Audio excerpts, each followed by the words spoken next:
Hello everyone, and welcome to the April 8th, 2018 edition of the Astrology News Report. I'm your intrepid host, Ron Berger. In this segment, we'll take a look at the upcoming planetary patterns and predictions, what's on the celestial agenda for April 8th to April 15th, and beyond. But before beginning, a little reminder to viewers to please help out covering the costs of keeping this weekly report going. Just click on the link at the end of the video to make your donation. Thanks. There's actually not much changing in the zodiac this week, but by the time we get to the middle of the month, a lot of things will be shifting. We are now in the last phase of the Mercury Retrograde period, which ends on Sunday, April 15th, with Mercury at 10 degrees Pisces. As Mercury comes to the end of its retrograde, it is slowing down in the zodiac. This coming weekend, Mercury will appear to be motionless in the heavens, a condition aptly called stationary.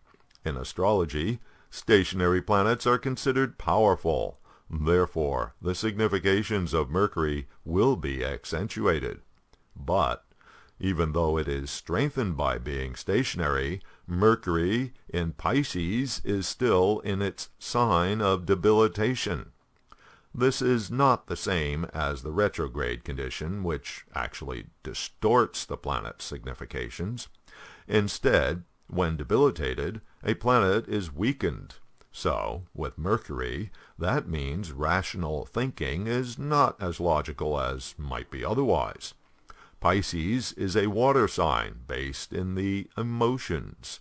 Pisces is a receptive sign, but this makes Mercury vulnerable to not just feelings, but also ideas from others.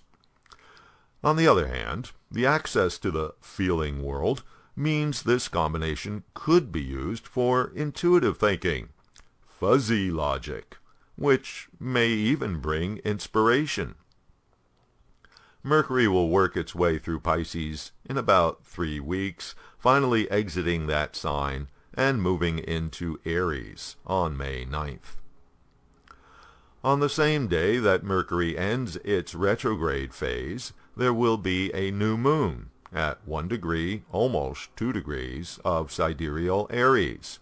Note that the new moon will be in close conjunction with Uranus, meaning that the coming lunar month carries with it the energy of Uranus, the planet of unexpected events, freedom and rebellion, as well as the potential for realization. And this is in the sign Aries, the sign of the pioneer, the adventurer. The Uranus energy of inspiration in Aries, the sign of initiative, gives all the rebellious types a boost for this lunar month. Oh yes, in the USA chart, this is happening in the 5th house of children, students, teachers, and schools. So, likely more protests and demonstrations during the coming weeks. The Aries new moon happens once a year, and it is an important new moon because it occurs right at the beginning of the zodiac. This new moon initiates the Hindu lunar month Vishakh, named for the lunar sign of the full moon Vishakha, a sign associated with setting goals and achieving victory. Except that, this year, the Aries lunation has its culmination in the previous nakshatra, Swati, which has a rather more elevated meaning. Swati's image, or symbol, is a young plant being buffeted by the wind. This implies having to bend to the circumstances, in other words, to find compromise. Swati is associated with Hanuman, the monkey-faced demigod much revered in Hindu mythology due to his courage and virtuous behavior. So, maybe this month we will be inspired to do the right thing. Saturn is about to begin its yearly retrograde phase on April 18th. Each year, Saturn goes retrograde for about 4 months. About to begin a retrograde phase means that Saturn is stationary now, in other words, appearing to hang motionless in the zodiac. Since Saturn is considered to be a natural malefic in Vedic astrology, and stationary planets are strong, this is not a good thing. Fortunately, Saturn is not making direct contact with any other planet in the zodiac at this time. Mars was conjunct Saturn at the beginning of April, but Mars is now past the exact conjunction and is pulling away from Saturn.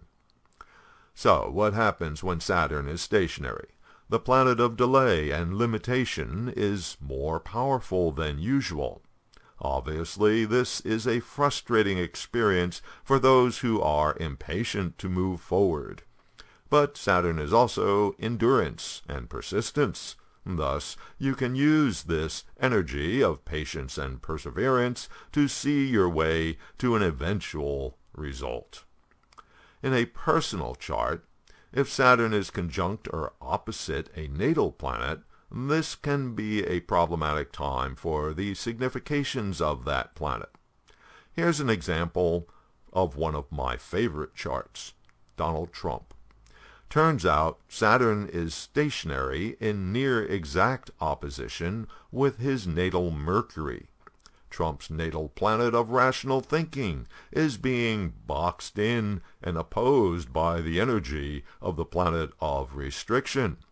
Saturn is the planet of the establishment, now especially strong, and in opposition to his natal planet of ideas and reasons.